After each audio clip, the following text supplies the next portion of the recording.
Right, in this video I'm going to go ahead on the Excel on the Microsoft Windows machine, and I'm going to data, get data from database, from analysis services. Then I'm going to provide with the host and the URL to the analysis services queue.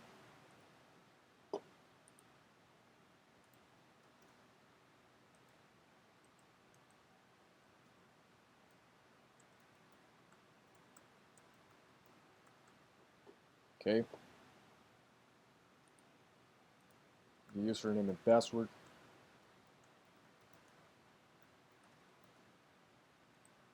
Click next.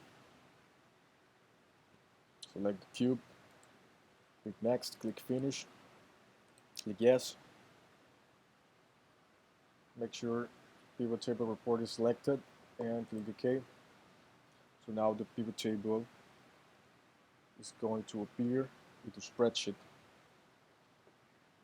And to do what is in the PDF, I'm going to go ahead and select one of the values, the metrics.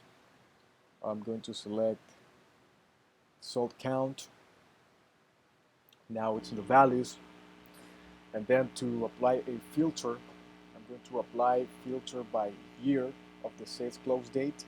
I'm going to drag this to the filter. And now I have it over there. And I can select the year 2018 as it is in the PDF. I select that one. Okay. And I got the sold count for the 2018 year. And if I want to see it by month as it was in the PDF, then I bring the month of the sales close date to the rows. Okay. So now I have the months of that year over here, just as in the PDF, and we have these values for each of the month of 2018 for the sold count metric. And we can apply any other filter that we want. For example, if I were to apply a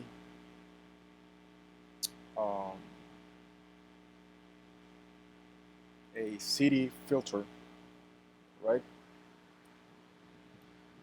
Drag it to the filter, not to rows, and I can go over here in the filters and select city filter or any filter that we want. There is nothing sold in that city, for example.